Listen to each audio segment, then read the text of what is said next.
Well, hopefully Jerry's joining us via Teams or whatever we use.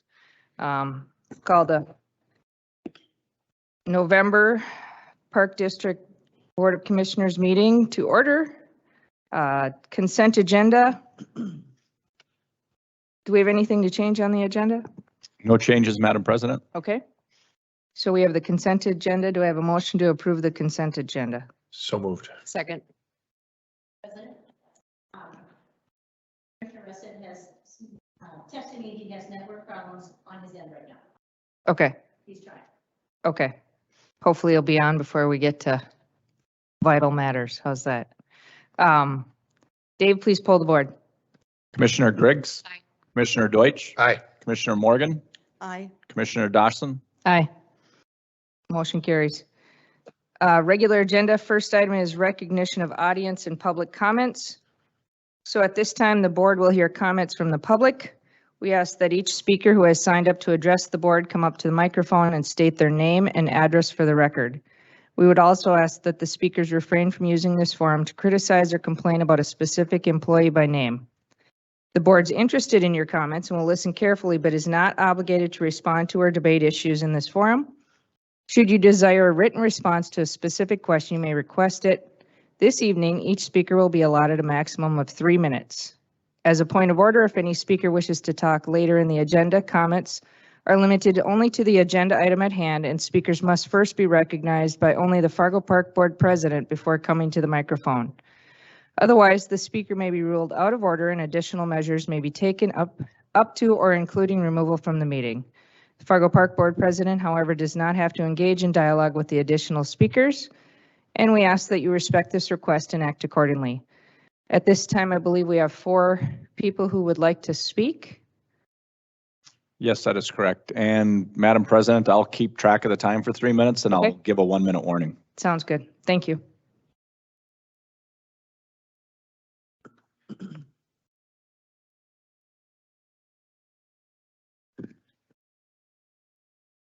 Hi, my name's Libby. I live at 114 9th Street South, Fargo, North Dakota, 58103. I went to the apple orchard this year and I saw a sign that said experimental herd reduction, enter at your own risk. And this sign tells me that I'm not safe in that park. It's also there to avoid liability if there were to be an accident. I don't want an accident in the first place. If the experimental herd reduction program isn't effective as it was hoped to be, I think now the risks outweigh the benefits of the herd reduction. Thank you. Thank you. Next. Gentlemen? I don't have a list of names, so.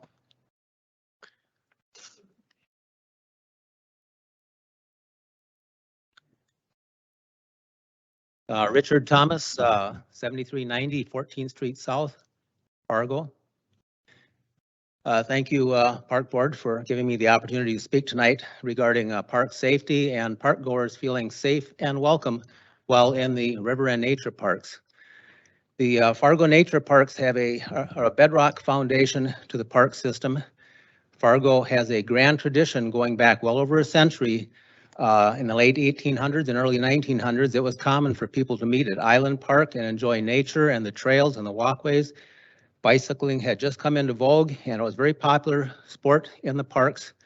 So now jumping forward over 100 years till today, the Park Board is to be commended for the great job that you have done in the last number of years, improving the river and nature parks with miles of new trails, and today they are more heavily used than ever before.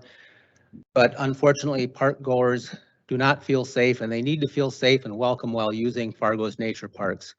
This summer, Police Chief Zabowski asked the City Commission to end the hunting in the parks for 2 reasons. One, because he said the program had proved to be largely ineffective, but more importantly, because of safety concerns, and it puts park goers at risk. Much has changed in the 15 years since the hunting program began. The nature parks are much more heavily used today. They're used by people who walk and hike and bikers and snowshoers and cross-country skiers all hours of the day, all months of the year. When the police chief asked the city commission to end the program, a study group was formed to look into the park safety.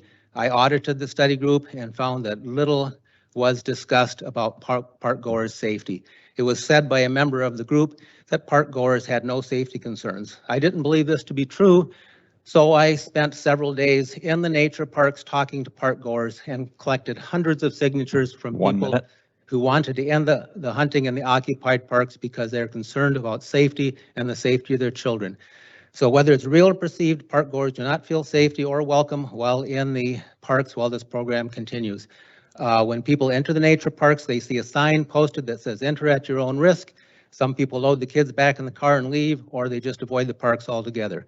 An archery range does not allow people to be downrange while arrows are being discharged, and this program allows everybody in the park to be downrange while the hunt takes place. As you enter the parks, you will see this sign. It does not make people feel welcome when they enter our nature parks. I suggest we end this program and that we tear this sign down. Thank you very much.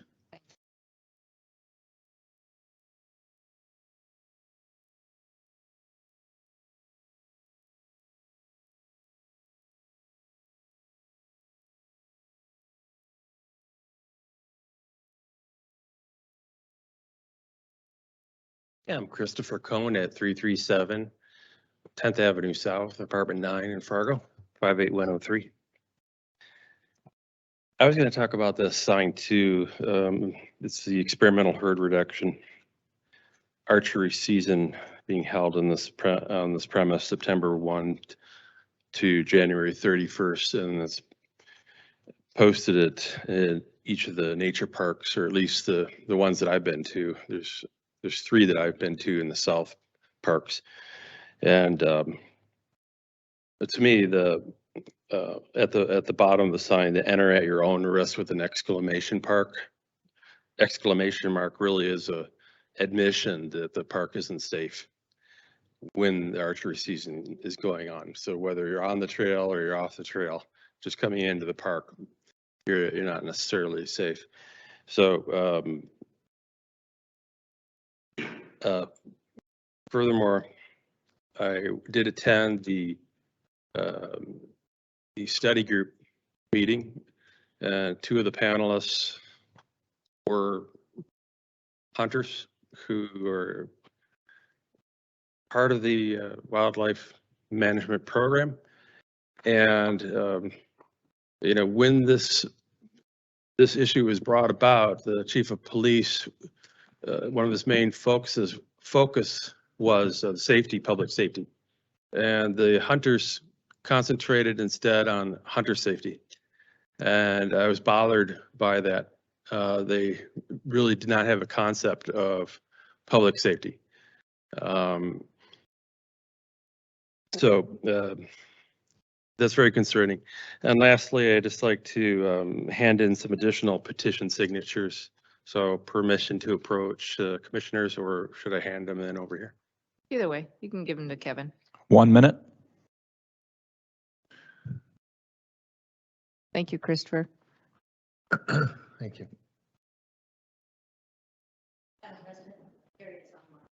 Okay. Thank you. Hmm? Absolutely. Yeah. My name is Kathleen Keene. I'm an interloper from Minnesota, Moorhead, 1111 20th Street South. And I am up here to talk about some statistics here. Bow hunters lost 144 stainless steel tipped arrows in the first 15 years of the city's wildlife management program.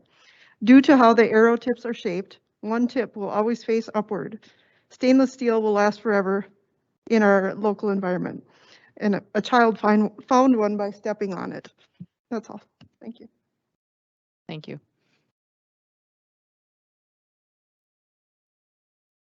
Anybody else? Okay, thank you, everyone. Move on to the director's report. Commissioners, you'll find a hard copy of a director's report that lists several items on there that you can review at your leisure. And if you have any questions pertaining to any of those items that we addressed or that you asked for questions on, please feel free to call myself or we will direct you to another director. I don't know if you have any immediate questions. I'm just looking, a couple of things. Linwood, Dave Beats, will the upper road be open for the winter? Will the lower road be open for the winter? What can we expect? It will be the lower road as it was before our road project is what will be utilized for the Sertoma Holiday Lights Parade. Okay. And right now we're leaving the gates open until we get to permanent snowfall? Yeah, that's correct. We'll allow people into a certain portion. We do have an agreement with Sertoma where they're setting up, so we will not allow people into the entirety of the park with their vehicle. So we do allow vehicle access up to the Rotary Playground. That we will do up until the weather turns and it's no longer, deemed necessary, I guess, to have people in there with their vehicles at that point. Okay. And the bridge stays down all winter and we only lift it if we need to for flooding. We can do that in short order. That's correct. It takes us approximately, assuming everything works well, which it has been working very well. It's about a 20 to 25 minute process to raise the bridge. Nice. Okay, thank you. I just wanted to ask, I just ran across something just very quickly about some kind of challenge on the bridge. And it had to do with Moorhead and Fargo. A challenge on the bridge? I guess I'm not familiar with. To be some kind of a competition. I don't know exactly what it was. I thought maybe you would. Or Which side is better? I can vote. Huh, We'll have to delve we further. should find out. Yes. Yeah, We'll be there cheering on. Maybe it's tug of war across the bridge. it might be. We got I our, was thinking about that. Oh, here we've got a box elder Oh. bug. It's heading toward the audience. there you go. Nature It's in the Wow, building. had a chance to get rid of it. Scooped it away instead of finishing it. And then I saw that Santa's Village, it's going to be open, operational, but breakfast with Santa will not take place. That is correct. We did reach out to Applebee's, who has provided that free of charge.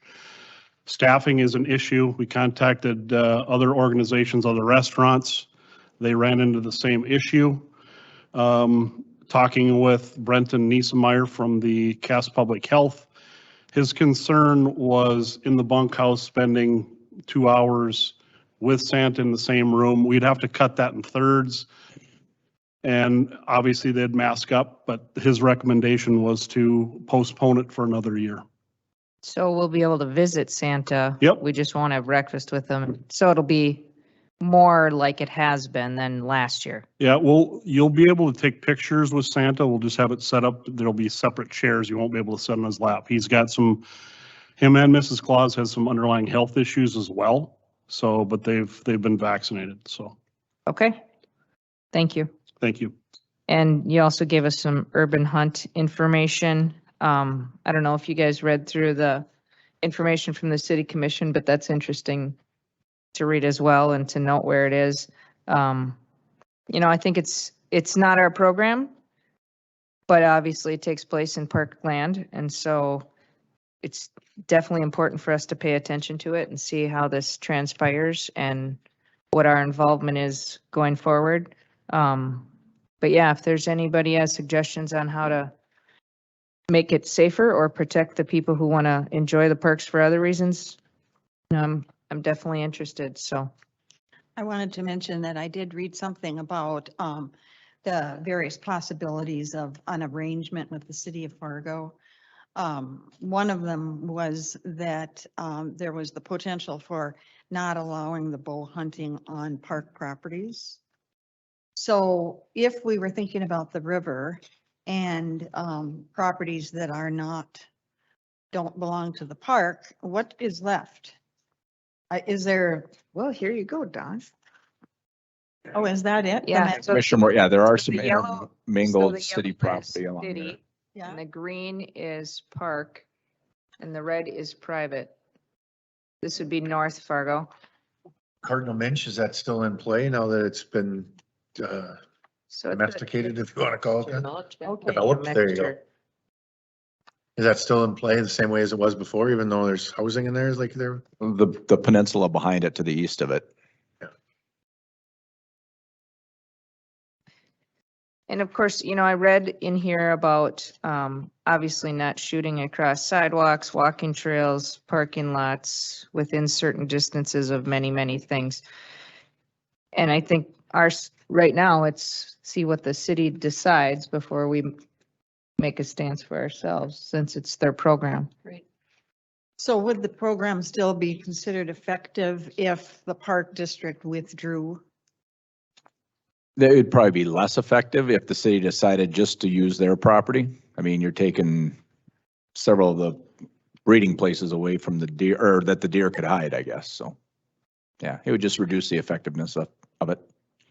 And in looking at the statistics over the last few years as to the deer population, it appears to have grown steadily. Yeah. Is that in this? No? Yeah, I think that's. it shows like does, you know, the number of deer they've observed during think their hunting. The report we got today, I think, was Game and Fish. I'm not positive who wrote it. They talked about how much the herd has grown, even from the beginning of the program to now, with Mhm. hunting involved. Yes. And I so- don't remember the statistics, but I know it was part of that. Yeah, it was actually surprising how much the growth was with the program. Mhm. And I think some of it, and correct me, Craig, if they haven't been able to do a flyover of the area for a while. But we need snow. It's because we need snow, right? Yeah, I believe it's been pretty challenging recently to do the flyover during the winter to do basically a head count, if you will, without snow in the months, and then when they do fly over, if it's foggy or cloudy. So I think it's been a little bit of a challenge recently to get a little bit more accurate number of how many deer are in the city limits. But again, we definitely rely on the Game and Fish for direction on their expertise and what they recommend for this program. This is Jerry. I'm connected finally. I've been on for a while, but I thought that biologist report was very telling that we'll see an exponential growth in deer if they're left unchecked. And so in 5 years' time, the growth was like incredible. And so as I sent a little video from my Ring camera at my house, I don't live right next to the river by any stretch, but we see deer in the neighborhood all the time. And so, we'll have to deal with, if the program's discontinued, we'll be getting more calls, I suspect, in the coming years. If anybody doesn't know what Jerry's referring to, he sent us a video of a family of deer enjoying a meal on the front steps with his his. Jerry, are you sure those weren't trick-or-treaters? Yeah, no doubt. Trick-or-treaters move on faster than those 3 deer were. They took the whole bowl of candy. And they don't come back every day. True. Trick-or-treaters don't? The deer. Well, the trick-or-treaters don't, but the deer are Right. there Yeah. looking for foraging. Got it. They're good for pruning. All right, anything else? Well, I hate to put Craig on the spot, but what we're hearing, it's not effective. We've never heard that language before when we've been reported, so I hate to say that, but what are we defining as effective? And I guess I'll say, if we're using numbers to say what's effective, like, oh, well, we only harvested so many, therefore it's not effective. Well, part of this program, my understanding was that these are not your average hunters out going to get their one deer for the season and be done or whatever. They're people who do it for leisure, and they're being so safe that because they're not worried about whether or not, I mean, they aren't going to compromise the safety in order to be able to shoot, because that's the exact opposite of what the intent of the program is. And Sure. And I'd say, as a staff, I think we relied heavily on the success of the program is really based on the Game and Fish recommendations. The intent was never to eliminate or take out 90% of the herd. That was Right. never the intention. It was to keep pressure on and to kind of put enough pressure that they go back to their natural habitat where they're not in danger of being hit by vehicles or damaging personal property. So it's not an exact science, but when the game and fish experts are telling us this is a good approach and this is what we should be considering, I think it's wise of us to listen to our partners. Mhm. Well, and I would think if we're not managing them at all, we're going to end up with overpopulation, which is going to cause more than just them getting into our yards. Yeah, and biologists will show you that the report you're referring to is the trajectory numbers is what we're trying to avoid, because it's not a matter of management anymore. Then we have a much bigger problem on our hands. So I think it's, I would welcome the conversation with the Game and Fish again to get their more input on this, and we'll see what the city's decisions are moving forward. When's the city going to be speaking about this? Do we know when it'll come up on another commission meeting, or? Yeah, I don't know if it's on next Monday's commission meeting or not, but I can follow up on that this week. Okay. Because it is their program. Thanks, Dave. Thanks, Craig. Yeah, that's a good question or not? May I add an additional comment? Richard, will you come up? Christopher or Richard? Richard. Had it right the first time. I'm familiar with this program from the very beginning, going back around 2000, because it originated in a neighborhood that I lived in the Forest River area. It was started by someone who wanted to hunt for a buck in the Forest River area, and he was looking for a reason to justify his hunt. He went to the sheriff's department and asked if there was some way that they could hunt back there. He had to go to the county because the county owned half that land. It turned out the township owned half the land back there too. And they came up with the justification would be because sometimes deer were hit on the road out on 81 University Drive around the 76th Avenue South area. So that was their main drive factor, was for safety reasons because of interaction of cars and deer. But the real reason was he wanted to hunt in that area back there. So the sheriff, the county looked at it, and the county was going to go ahead with it. They brought in Game and Fish people to, the ball started rolling. And then everybody in the neighborhood out there was against it. And we went to the township meeting. We filled the township hall so full that there was no room for anybody to sit. And the township said, if the people don't want it, then we're not going to go along with it. And since they owned half the land, the program died. Well, several years later, I'm not sure the transition of the property, but the property went from the township, no longer controlled it. And then the program popped back up again. Now, in all these years, if it's a safety concern with vehicles and cars, my research shows that the most effective way of dealing with that is signage. Deer crossing, caution animals in an area. In these 15 years or more, no signage has ever been put up to deal with that. But that was the main reason the program started. So we continue on. The wildlife people got brought into the program. The ball rolls. And of course, someone says we want to hunt, and they promote hunting, so they come into the program. So of course they're for it. They've done their flyovers. They haven't done any every single year. There hasn't been a real accurate count from year to year to year. But they do say, and I heard this at the meeting and I discussed it with them during breaks at the safety meeting, that they said that the deer are mobile. They walk in from Minnesota. They can swim across the river. They can walk across the ice. So taking out 20, 30 deer every year is inconsequential because they're mobile and they have about a 20, 30 mile range. The wildlife people have testified to this. So this program is all about people wanting to hunt in the parks. It has very little to do with safety. It's people want to hunt in the parks. And I even had some of the people from the park tell me, well, they're getting away from this animal control or deer control thing. It's now people should be able to enjoy their sport in the park too. That's the way that's coming at it now. So that's just a little perspective. I've followed it through all the years. It started out with vehicular safety and deer on the roads. No signage has ever been put up. Program started in the parks. As you know, the parks are a much different place today than they were 15 or 20 years ago. They're heavily used today. You just cannot allow hunting in the parks while people are in the parks. It's not safe.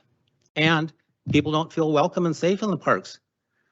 It's like saying, stay out of our parks. Thank you very much. Thanks, Richard. I'd like to ask if River Keepers has ever offered an opinion about this issue. Because one of their, their primary reason to be is for use of the river and the riparian entertainments that the river offers. And so it would, to me, it seems like they would have an opinion about this. Yeah, that's a good question. I think they were part of initial committee, but they didn't feel a role in the program at the time. But it's certainly something we can bring up and ask, just another objective opinion on it. Absolutely. Thank you. So we have 45 hunters every year that are spread amongst all the pieces of land, correct? And they're divvied up to specific spots. Would that be right? Correct. There are, and I don't have the maps right in front of me, but That's all right. I looked at that. So my question that I want to get to is, I'm curious, how many hours are they actually hunting? Yeah. Time of day they're actually hunting. I mean, I think that if the city continues with the program, there are some things we can probably do to help make this safer, to help people who want to go to the parks feel safer, and maybe even when they get there, know whether there's a hunter present or not. I think there's things we can do that will move us forward in the safety piece, but allow the program to potentially continue depending on what the city decides. Sure.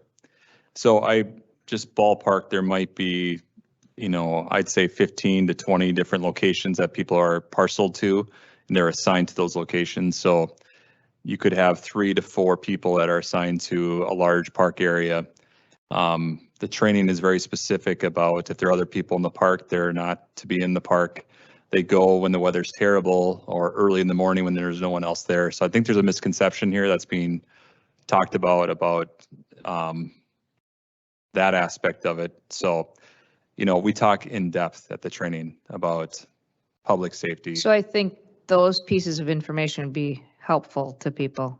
Sure. Because it's the unknown that always scares us. Yeah. I don't know. I assume somebody's sitting in a tree stand. Obviously, if they're wearing camo colors, I can't see them, so I have no idea they're there. And so I'm going to be very worried about that. So I think there's probably some information we could gather that would be helpful to know those kinds of things. And of the 45 people that are hunting, they are not out there every day. Some of them might wait. Well, they probably have real jobs. Exactly. Yeah. And some of But wait. again, it would be useful to have some idea of. Sure. And it's good to bring it back up again. Craig helped me out with the year. I'm going to spitball it and say 2006, 2007. Correct. Diane Davies originally, she was very concerned about this, and we limited the holidays because we expected kids to be in there on those holidays, and we did some of the things. So it's been a good 14, 15 years since we've, had this discussion again. And so I think it's important to look at those things and to revisit it and what accommodations we can make. But one of the things that, those concerns were there, and when it was all vetted out at the end of the day, as Craig said, it's not your typical recreational hunt in any way whatsoever.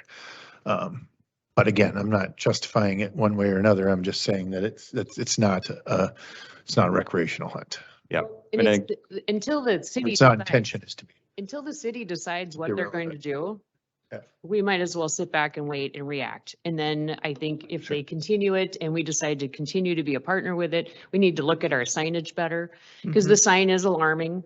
It doesn't, if you're not aware of the program and you walk into the park Sure. and see that sign, it is alarming. So we may want to look at all of that, but I think we're putting the cart before the horse at this point. Yep. But I will just say one last quick thing.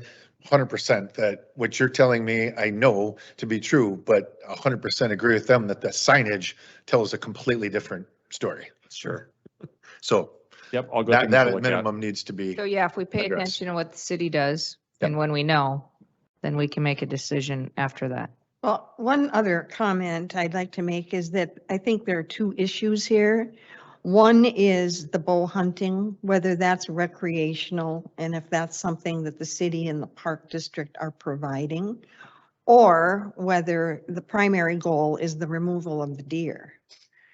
So there would be the possibility of removal of the deer without having the recreational part as, the essential part of it. So I think whatever the goal is what we need to develop. So I think that there was something that I was reading today about the potential to just remove the deer or displace them to someplace else that's, maybe larger woods here or there where people would like to see more deer. The article Or- from the game and fish biologist talked about alternative methods to herd reduction, and I think the estimate was like $2,000 an animal it would take for costs. To remove them individually? Yep. To relocate. Yeah, other options that were looked at the start of the program were deemed just very uneconomical, and the effectiveness was challenged by the game and fish. But all good things we can look at and address. But I agree with Stacy, or Commissioner Griggs, that see what our partners' actions, and then we can react to that. Sounds good. Okay, moving on to number 3, Foundation Director's Report.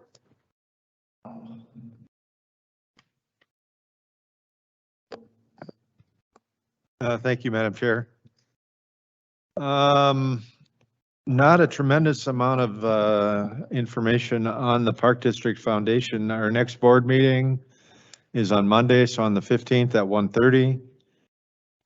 Goals are to continue with our strategic planning process, assuming that a sufficient number of board members are able to attend. Unless there are questions, I guess I don't really have more to say about the Park District Foundation Board. We did send out, I believe yesterday, the Fargo Sports Complex fundraising outline that we put together in response to the meeting we had week before last now. So one of the items we were tasked with at that meeting was developing a more expansive fundraising outline, which is what we sent out to you yesterday. If you'd like, we could go over it in a little bit more detail if you want to have some discussion about it. It's totally up to you all. I've looked at it, and I'm just excited that we kind of have a plan and a path and some expected results from the community, and anticipating what we've got out there. I think people will be very excited to be part of it, whether it's, a smaller donation or a business donation or a family donation. I'm just excited that we're reaching out to more people and other people in the community than the big players that have deeper pockets. So I think it's, I like that you guys have a plan and a path to get there. Yeah, yes, thank you, Madam Chair. I would be remiss if I did not thank Lexi and Craig, who took the lead in developing this. In addition, the directors team all weighed in, and the marketing department, of course, had an integral role in developing some of the marketing components, and certainly will be essential, in terms of implementing some of the items from a marketing standpoint, whether it's changes to our webpage or communicating information through various media. So team effort. We're excited to take these next steps forward and are optimistic that we'll get good results. I think every step forward, like seeing things like this in print, makes it more and more real for people, and more people are going to want to be part of it. It's exciting times. Thank you. Thank you. What about Meals on Wheels? I did some calculating today. Meals on Wheels, the numbers for Meals on Wheels are up 12% this year. That's on top of the 15% jump last year. So it's growing immensely. And part of it really is owing to COVID. People are not quite as comfortable getting out even still. Certainly the aging population and the magnetic attraction Fargo has for people, old people as well. Which of course means we need more help with volunteers. So if anybody's interested in delivering Meals on Wheels, 293-1440. Takes about an hour. You can do it once a week, once a month, whatever fits your schedule. Always looking for help that way. Can you Thank repeat you. that number one more time, Brian? 293-1440, Dr. Joe. Thanks. Thanks. Brian. Thank you, Brian. All right, agenda item number 4, Folkways presentation. As our regular monthly event, we have a user group who comes and presents to the board about what they do with us and how we partner together. So welcome, Joe. Pictures. Thank you. Lots of pictures today. Great, thank you. I feel like they're hot off the press here. Thank you.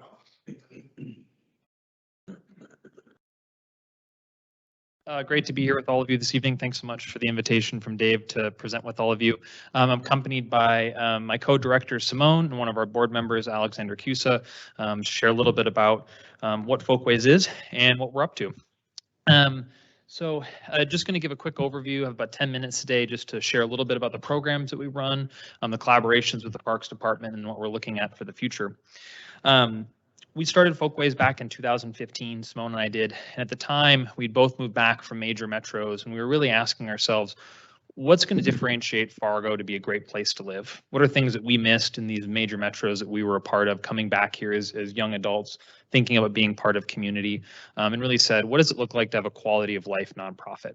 To have a group that's mission is to really focus on community building and quality of life. And so that's what we've done. We're a nonprofit dedicated to building community by creating shared experiences that connect people and increase quality of life. Here's a photo of our team. There's 5 of us full-time at Folkways, as well as a army of interns and staff that help out to produce all of our events. I'd also be remiss if I didn't mention our sister company, the Folkways Studio, which is a private company that works for clients, particularly on public engagement, urban design, and placemaking. We've had the pleasure of working with the parks before on some of our clients. Roger Maris Summer Nights with Sanford was a great hit in Island Park last summer. So we've had enjoyed collaborations there as well with the nonprofit.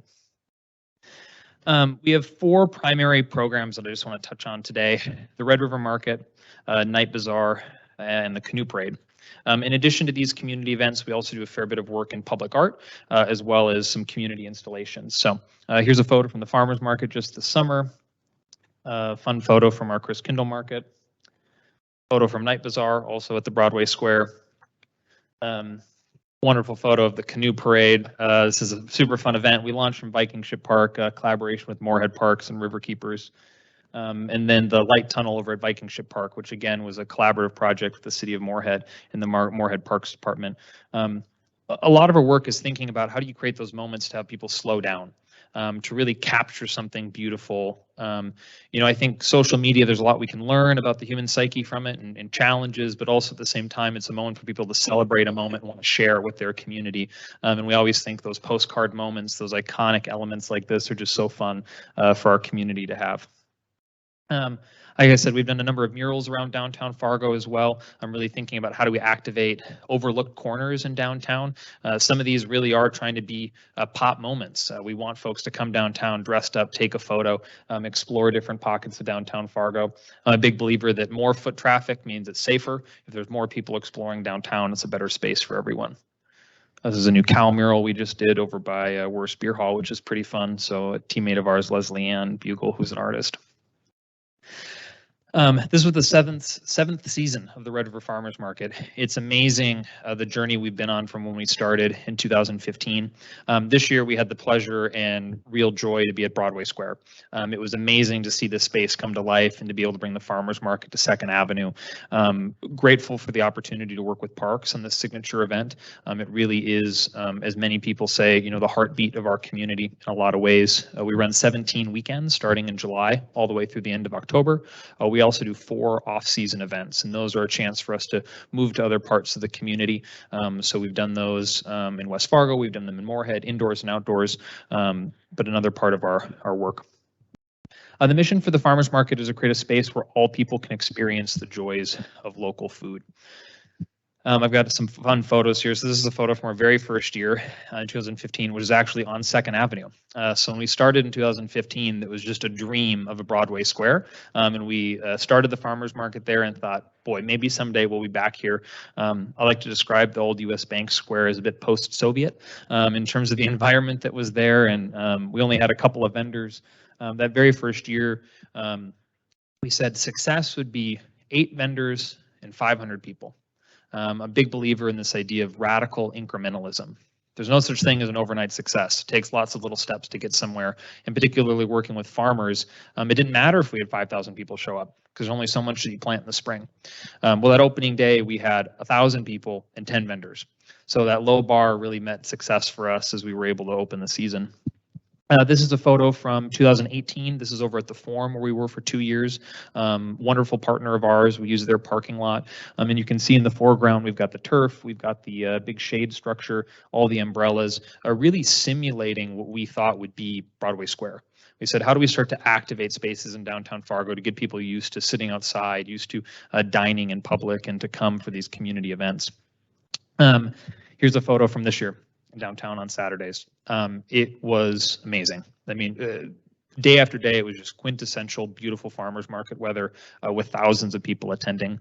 Opening day, we saw over 15,000 people in 4 hours. It was like the state fair. It was just shoulder to shoulder as far as you could see. We average about 7,500 people a week. We've been working with a state-initiated grant called Farms. It's helped us with our people counting. And since 2009, we've seen an 86% increase in attendance. We accredit a lot of this year to being on Broadway at Broadway Square, more visible, more iconic, really drawing people in. We have 4 core pillars to the farmers market. These are food access and education, public space, small business, and community.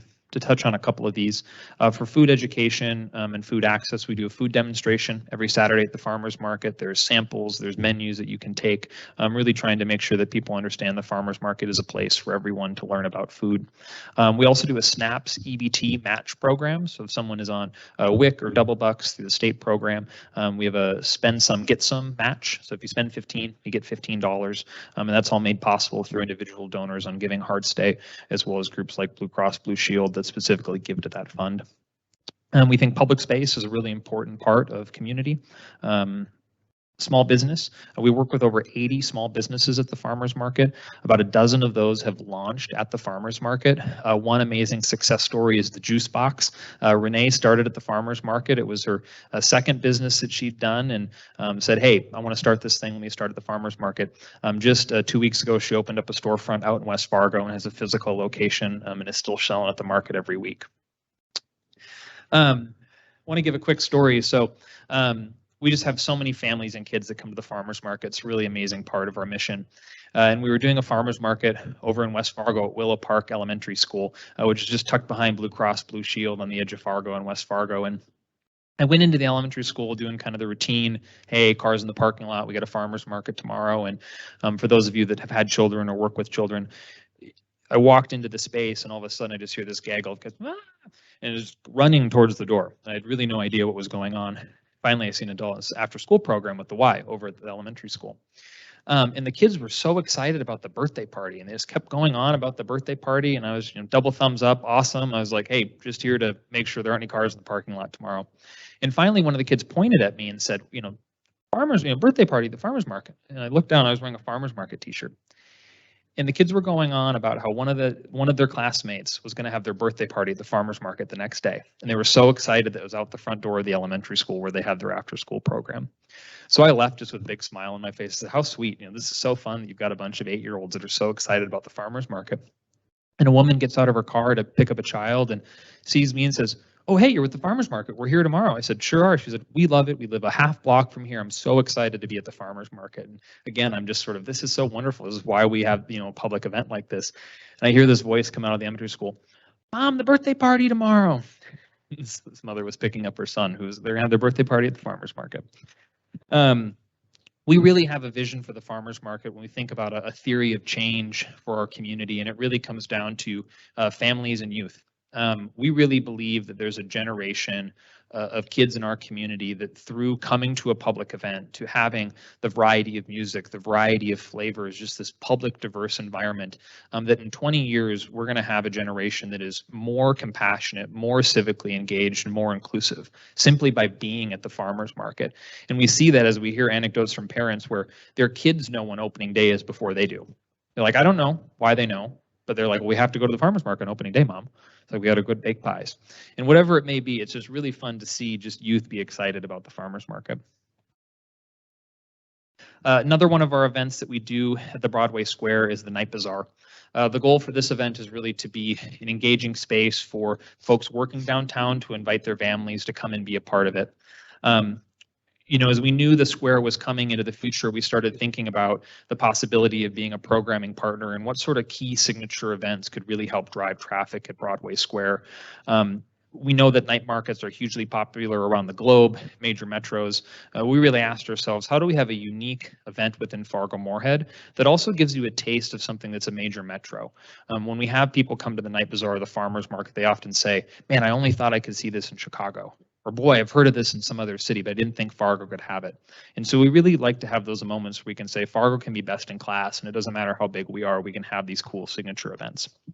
So this is another one we're excited to have the opportunity to collaborate with parks and hopefully more into the future, but just some fun photos from this fall. It really is another way to celebrate different types of art form. We've got ballet, circus, aerialists, spray paint artists. It's really fun to have just a great variety of different community artists participate.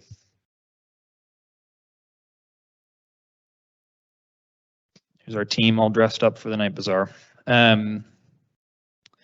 We have 4 scheduled for next summer. We're really excited to have that on a regular cadence at the square. And again, just thinking about ways to have these events that are really tangible, but serve a greater goal. And a lot of our work at Folkways really think it comes down to, again, this quality of life, this livability. And we know that's so important when we think about inviting more neighbors to live in our community. When we're challenged with workforce, we have students that are here and we say, how do we keep people plugged in? We think it is these opportunities to volunteer, to meet people that are so important. We think a lot about tradition at our events as well. Something like getting up on a Saturday morning, going to the farmers market or the Chris Kindle Marts. This will be taking place here on November 18th at the Fargo Civic Center. I'm grateful for the city of Fargo to open up the doors to that space to allow us to activate it for 4 days. It really is out of a Hallmark movie. Food, music, fire pitch s'mores, carolers. It'll be a really lovely event. We were at Drecker in 2019. We saw 8,500 people over 4 days. Blew the doors off of the Drecker Brewery and said we might need a bigger venue in 2021. Wonderful photo working with the FM aerialists.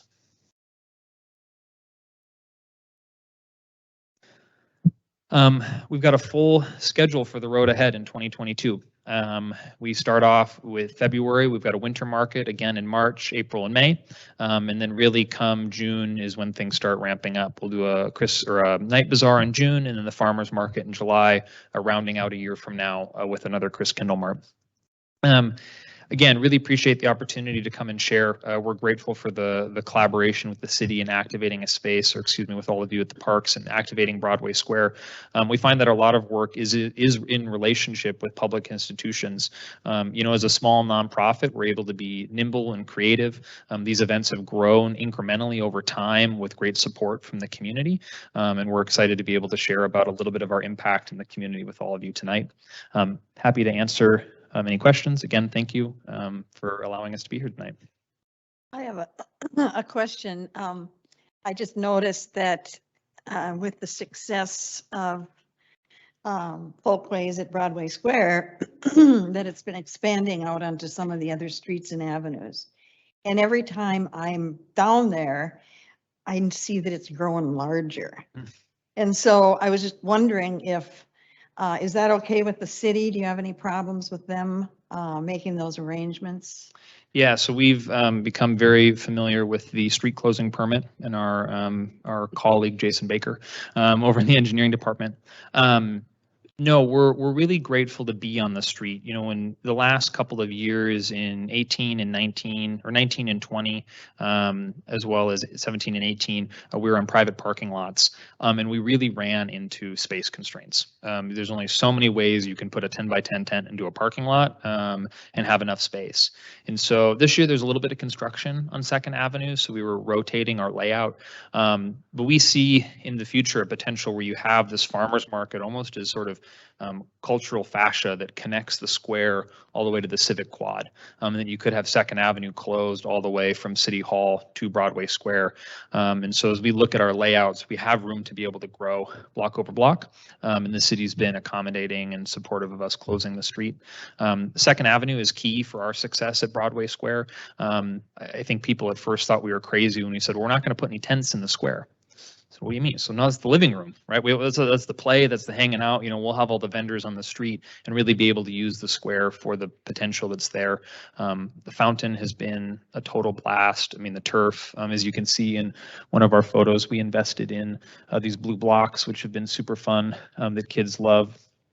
We can hardly, we have to be strategic as to when we put them out because people are so excited to play with them. So I had heard in long range planning for the city that they had thought about closing 2nd Avenue over to the quad, as you call it, as part of the development of that campus.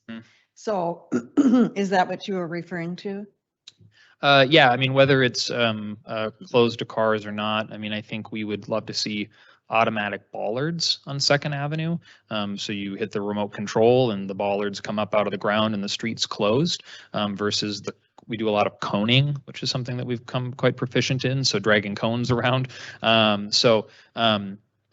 think from a placemaking standpoint, I think it's great that people are able to drive and get to those storefronts. But I think that ability at the flip of a switch to say it's now a space for people to walk, I think is really important.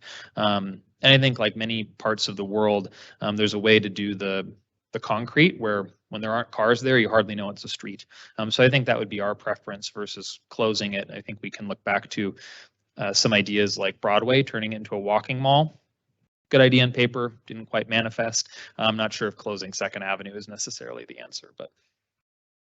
The other thing I was going to ask about is what is your relationship with the street fair? So we've got a close relationship with the DCP. We're both producing events in downtown Fargo.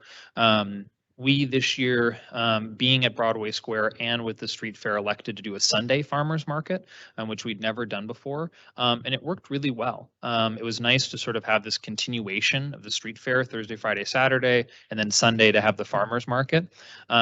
We're hopeful into the future that we can continue to collaborate with the street fair. When we have had the farmers market going at the same time as the street fair, not on Broadway, it's amazing to see the number of street fair vendors that are really excited to see a farmers market. You know, that they're don't have to eat another cheese corn dog or full of cheese curds for lunch. And so we got a lot of artists that would come to the farmers market and try different food. But yeah, no, a strong relationship. And again, it's amazing to see the breadth of events in downtown Fargo. I think that's one of the things that we really have as a strength is that as a collective community, we're not trying to drum up more events, right? There isn't sort of a drought. You know, some places have great spaces and there aren't anyone doing anything in them, that we've got a variety of partners that are all playing in the same space copacetically to put on great events. Thank you. Great. Thank you. Thanks, Joe. Yeah, you're very welcome.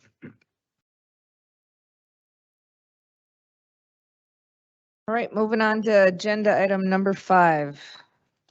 Board to discuss and consider approval of a request for future phases of Garden of Healing and Health at Urban Plains Park. Kevin Bowe. Thank you, Madam President. Commissioners in the audience is Jody Plessity, Sarah and Arlen Fisher, if they've got questions that they can help answer towards the end. So they came to the Facilities Committee last month to discuss the possibility to continue a phase 2 of the Garden Healing and Health. The recommendation from staff was develop the memorandum of understanding to give the permission to have them start raising funds and design a full build out of the park at Urban Plains. In your packet is the conceptual design Jody and Sarah and Arlen have worked with the NDSU landscape architect group to develop the concept. Also, I think you scroll down a little bit, is the layout of the park as far as what the complete build out would be.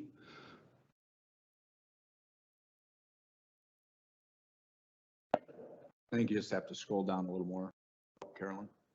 On the top, right there. There it is. Yep, the full build out, go down a little bit with the red, sorry. Thank you. So that's the full build out, including phase one. So the design plan, if approved, they could move ahead with raising funds and the design. They would still have to come back to the commissioners for approval for the drawings, as well as at that time, we would come up with an extensive agreement where it lays out who's in charge of what, who's maintaining what. In working with Dave Beets and Dave Leaker, we develop that plan and that agreement. This MOU was done by our attorney, Jeff Gunkelman. So the MOU would give them 3 years to develop it from the date of the agreement tonight and to raise that money, or we'd have to revert back to you and have further discussion. So on that, I would answer any questions, or if Jody or Arlen or Sarah have any, if you got any questions for them. So this says they have 3 years to complete the project or it would revert back to a park. It is a park, right? And it will be a park. And even if they did nothing further, it'd already be a great garden. So I don't know if that's anything to worry about, but I mean, my thought is as long as they don't, leave a hole in the ground where they thought they were going to put a tree in, which I don't expect to happen considering what we've seen so far from these guys. And maybe that's just a formality, but. I'll defer to Jeff if you got any comments on that. The purpose of the language is that, think of this land as what you guys would effectively be doing is granting these guys the exclusive option to build this for the next 3 years. And if they don't do anything, then after 3 years, if you guys wanted to throw a playground in that location. Gotcha. You'd be able to. It reverts back to you guys having full control over it after a 3-year period, but for at least the next 3 years, the board would be in the. We give them the permission to use that space to expand their garden. Yeah. Got their it. Fundraising to get it. And then obviously if they build upon it, as Kevin noted, then we'd come up with a more extensive agreement, then that goes beyond the 3 years, maintenance and everything else. This is like a 3-year option window where Park District won't be doing anything else on it. Can they raise the funds? If they can, then they'll come back, present the full plans, a full maintenance agreement, a full agreement will come into place. At that point, a long-term will come, 15, 20 years, whatever it is, will come into effect. Makes sense. And we had talked about who would be in charge of shoveling, maintaining the sidewalks, all the other spaces that we'd have to worry about that will be new. And that's what you're talking about, that you'll put together that formal plan. That is correct. And that would need to be approved before we go forward. That is correct. Makes sense. As well as the design. Yeah, we'd have final approval on the design, and then prior to the construction starting, we'd have that agreement approved. So I have a question. And I don't interpret this wrong, but from a standpoint that when we passed the original Garden of Healing, I don't recall a phase 2 coming along. And here we are looking at a phase 2.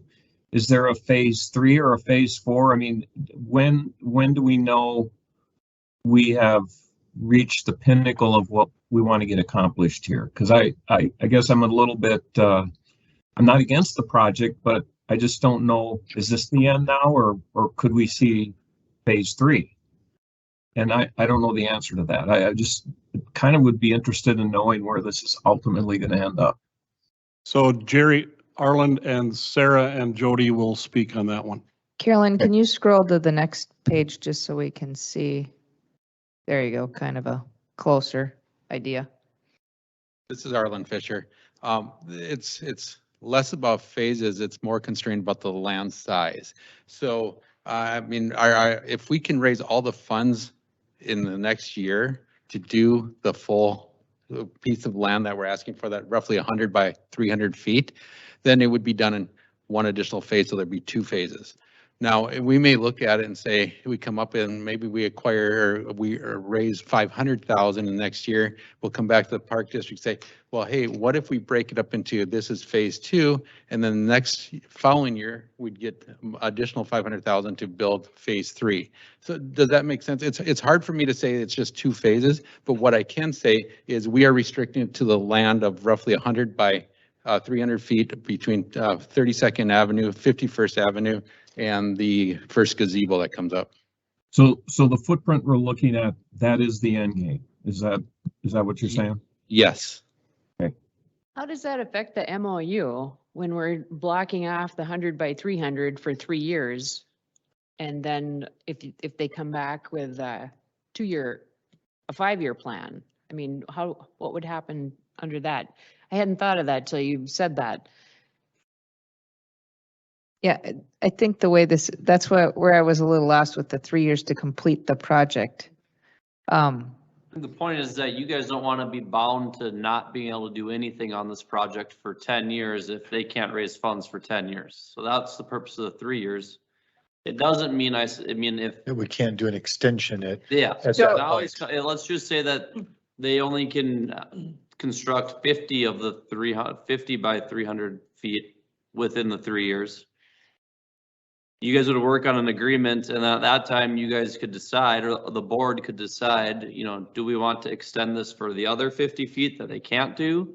Do we want to say, well, that's all you're gonna get then? But you know. So At at some the end, point, you at the probably end don't of wanna- 3 years, we'd be revisiting this? Is Yeah. that what you're saying? If we look at it and say, well, they've gotten, you know, I'll just do this, and you've got I'd say the farthest south section that looks like the piece from the Tupperware game. And then the next one that kind of looks, the middle one that looks like a hockey rink shape. And then the next one that's got the circle in it. So let's say they don't get past that in 3 years. And we decide, you know what, we really want to do something on that south piece. That would give us the ability at that point to do something else, or claim, even though it's our land, claim it as you can't expand further on this. Correct. But we can go either way on that. But it just allows us to, if in 20 years, they can't say, hey, we got our money, we want to put this together. That's Yes, what exactly. it's accomplishing. A little pressure on them. I mean, they obviously want to get this done too. They're not going to sit here forever, but puts a little pressure on them to get going on it. And extensions happen all the time. If Sure. they come to us 2 years and 364 days from now and say, we only need to raise 5% more, I'm sure you're not going to say, no, too bad. So, Well, and if we're happy with what they've accomplished, yes. I mean, And to put it. you know, when's done? I mean, To you know, put a- green space is done. To put a sometime. positive spin on it, so it doesn't, I mean, it seems like we keep approaching this from a negative context, but it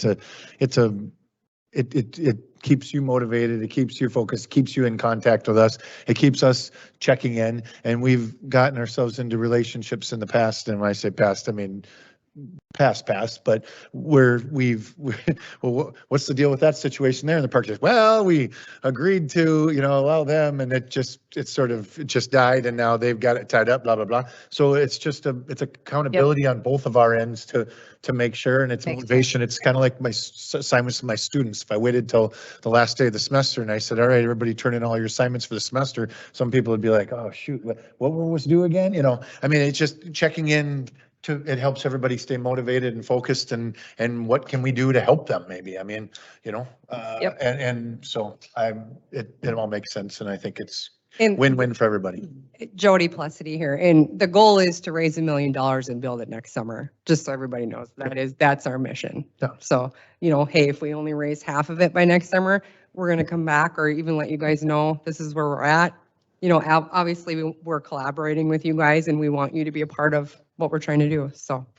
And so to go back to Jerry's original question, it's, how many phases? Well, a phase is this is what we earned this year. We're going to do what we can with it because that's what motivates people to continue to donate. But it's $1 million project, whether it's done in all at one time, 2 phases, 3 phases, hopefully within those 3. In each phase, we would still approve. Yep. Oversee the project. So on a positive note, within that 3-year period, if everything was completed, the money was there, the work had been done, is it anticipated that if they wanted to keep going, that the park board district would be open to that? Well, I think the just listening to long-term maintenance, Arlen, right? are you talking expanding the footprint or are you talking? No, they aren't planning to use the entire footprint. Is that right? Yeah, I So- think the entire footprint they showed in the slide above was kind of the build out. Now, could they do some different things inside that footprint? Sure. Oh, okay, I see. So by the end of 3 years, they basically have to have the entire project completed. Or we We just, revisit or and we just negotiate. revisit Or it. you revisit Yeah. it, yes, but there won't be any further expansions into park land Not- following those 3 years. Yeah, that's the extent of the Right project. That's it. Red shaded area. Yep. Yep. Okay, Thank you. thank you, guys. Still very exciting. Yeah. Okay. So do we need a motion to approve We the do. process? Yeah. I'll, Go, Jerry. so move. I'll move it. Second. Did he? Moved. Yep. Okay, I heard so moved. Oh, yeah. I heard it too. And I heard Stacy second it. all right. Any discussion? No further discussion. Dave, please pull the board. Commissioner Griggs? Aye. Commissioner Deutsch? Aye. Commissioner Morgan? Aye. Commissioner Rosted? Yes. Commissioner Dawson? Aye, motion carries. Thank you. Thank you. Item number 6, board to consider approval of gift agreement with Coast Family regarding naming a shelter at Linwood Park. Dave Beats, presenter. Thank you, Madam President. Commissioners, in your packet is information regarding to a gift agreement that we would like to enter into with the Coast family. If you remember, they came to us in May of this last year with a request to donate money to name a shelter in Linwood Park. We brought that idea to the June facility meeting. After some lengthy discussion there and asking from the commission for parameters to work on our naming policy, the commission directed staff to go back and table the idea from the Coast at the time, work on the naming policy and bring some definition to that so we had an understanding of how we would treat requests such as this. Staff did that on September board meeting. The commission adopted that naming policy. So that adopted policy was utilized to develop this gift agreement. Basically, what the gift agreement states is that the Coast family would donate $20,000 to the park district to name the shelter where the red star is on the map, which is one of our new shelters along the new road. It would be named the Tony Coast Shelter. In addition to that, the gift agreement also states that the family would be allowed to place a plaque inside the shelter. It's thought that we would put that on one of the columns of the shelter. The size of that plaque is up for debate. We still, as the park district, would have the ability to determine what the size of that plaque is. In your packet is the inscription that the family would like on the plaque. It states that we dedicate this shelter to all families in honor of our dad and grandpa, Tony Coast. He loved this park and spending Sundays here with his family. The plaque would have a picture which was included in an earlier packet, and then that inscription. The size that the family has said, they're still researching that. They used a 8.5 by 11 sheet of paper as to what they felt the size of the plaque would be.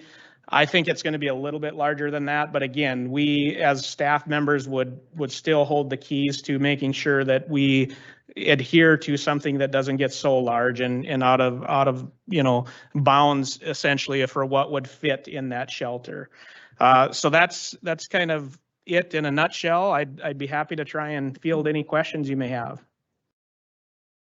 And so the plan would be anything in the future would have that same size plaque. If used. another person came, we would standardize that, Have some yes, and use consistency. that as a consistent basis. The name on the shelter too would be after that same model. We will develop the signage on the shelter using the dollars that they're donating for the Tony Coast shelter. And there too, we would make sure that that stays consistent. And then they're paying for the plaque. the plaque itself. Yep. Okay. And that dollar amount was established by us ahead of time and would be the same for another family that wanted to do another shelter.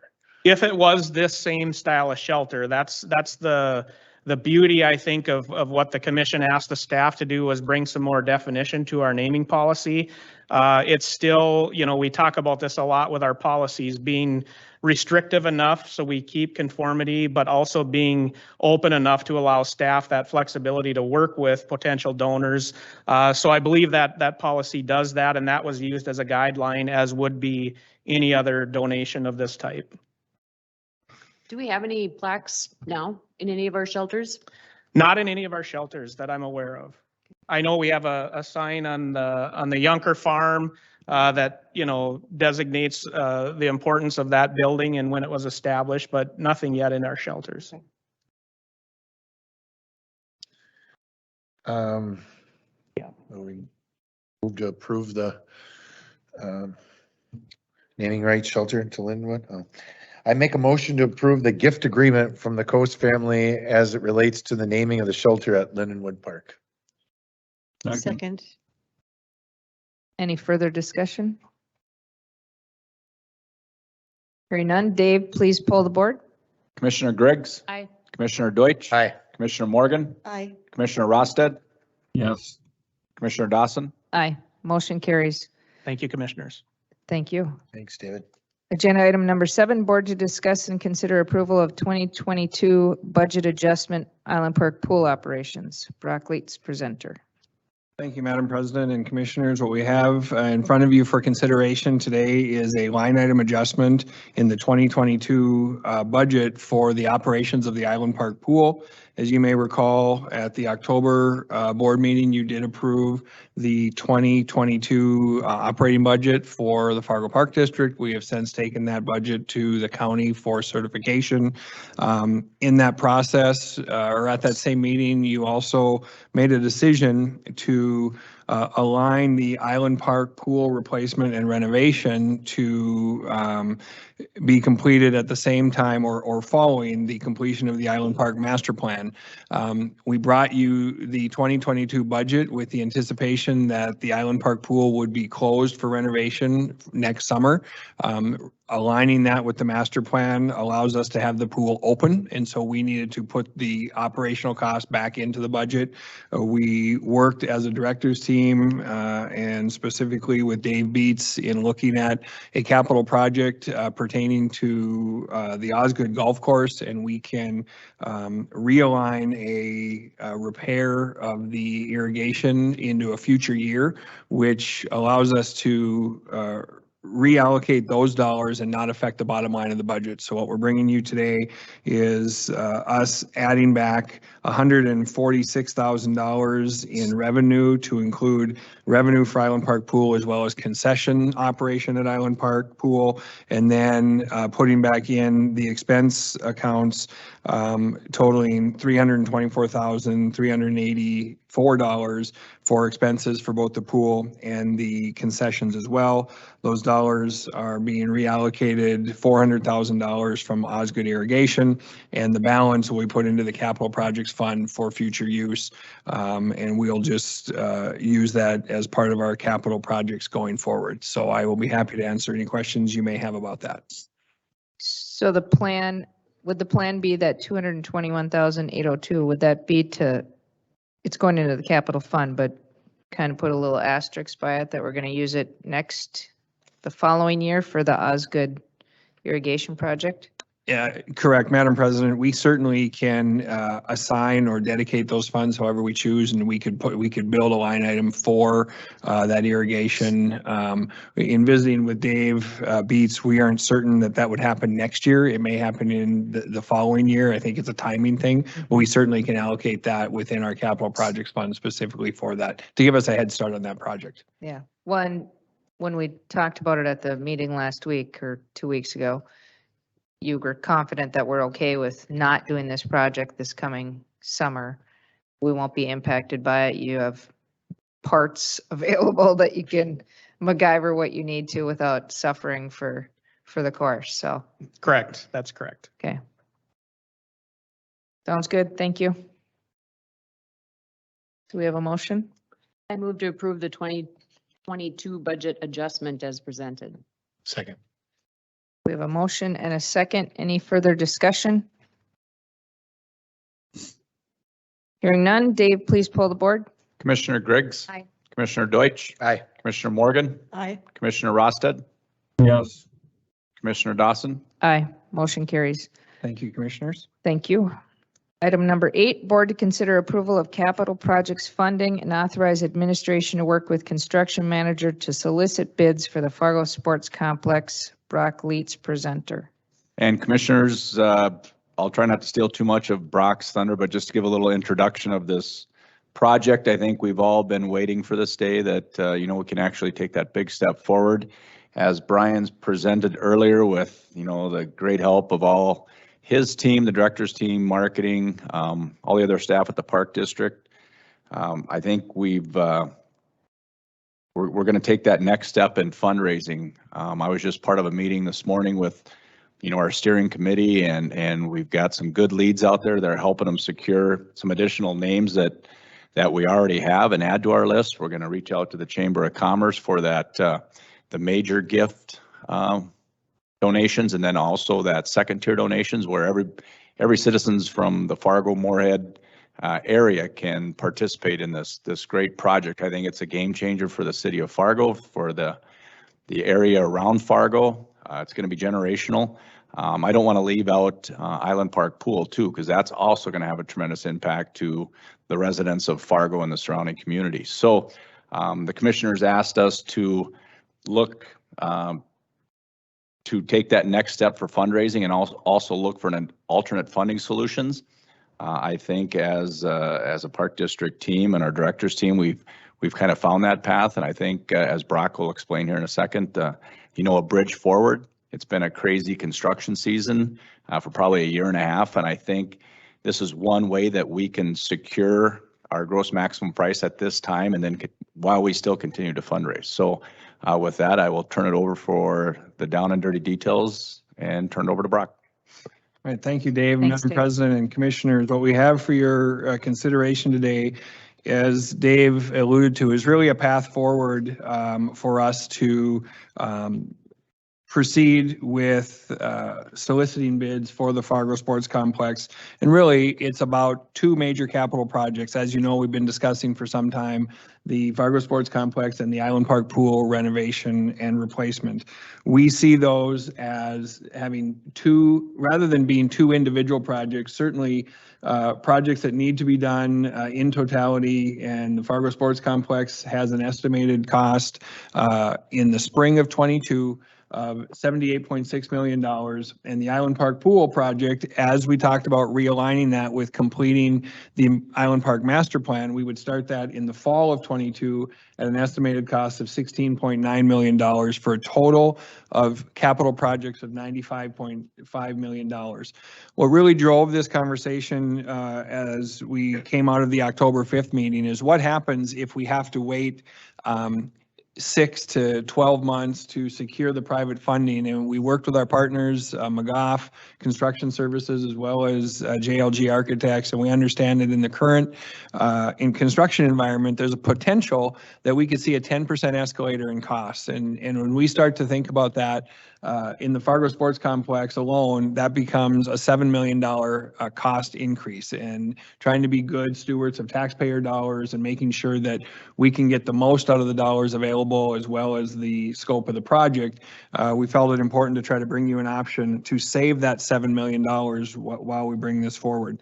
What we're recommending to you today is that we have identified all dollars available through bonding, which we had the public protest period for issuing general obligation bonds for capital projects that finalized in the summer. That bond issue would be for $44 million. We have identified $11 million in existing cash reserves at the Park District, and then we have total private dollars of $23,521,000, giving us total funds available of $78,521,000 against these two capital projects. What we believe is a smart path forward is for us to utilize the $78.5 million and solicit bids for the Fargo Sports Complex estimated at $78.6 million. So you've got a path home for the Fargo Sports Complex. We then have identified, as we talked about in the budget meeting last week, we predict that through a combination of efficient operational expenses, the success of some of our programs bringing in revenues higher than we expected, as well as some increase in mill valuations over the current year, and the dollars that we've gotten in state aid, we suspect that we will have a $3 million revenue over expenses at the end of this fiscal year, 12/31/21. We would ask that you consider placing that $3 million immediately into the those carryover dollars into the capital projects fund as a start for Island Park Pool.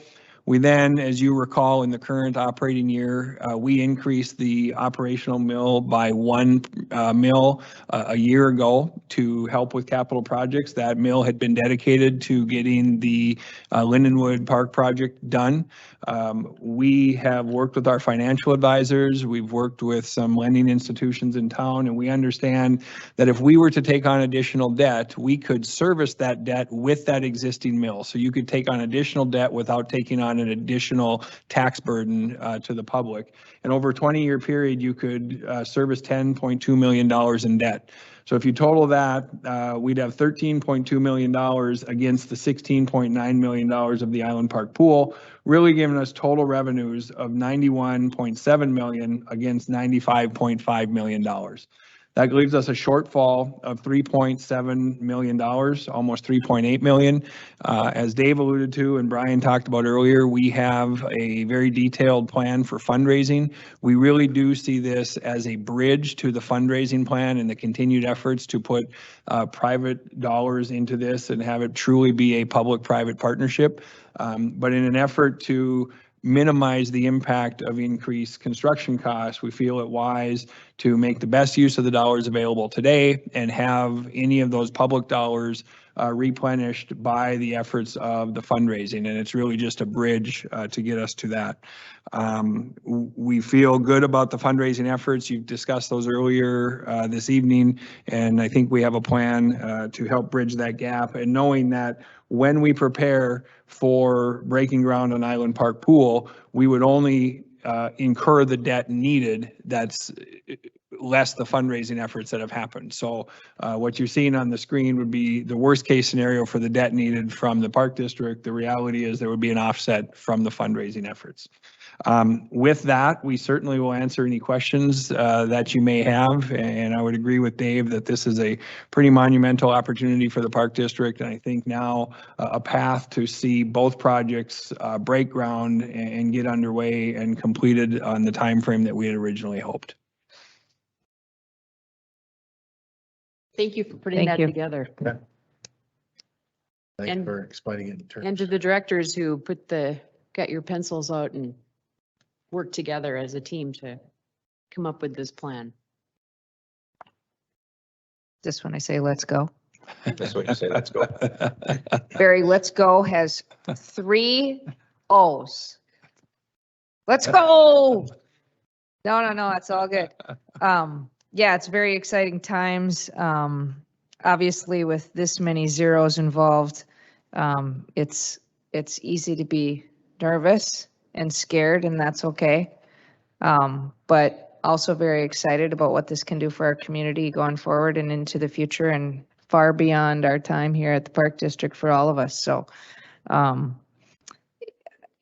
as Dave started this agenda item with, the fundraising continues, and I'm firmly convinced that we have people in our community who will want to be part of this, and they're already there. They just, we need to ask them and show them that we do have a path forward, and they're going to be all in.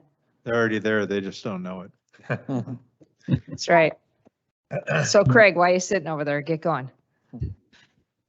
Yeah, I just want to comment Perfect. that we're standing at an epic moment here as a board to look at this project. I remember when the Fargo Dome was being talked about, and there was people for it, and there was people who were a little nervous about it, but look what it did to our community. And I think that the same thing can happen with the sports complex for the community of Fargo and the surrounding cities.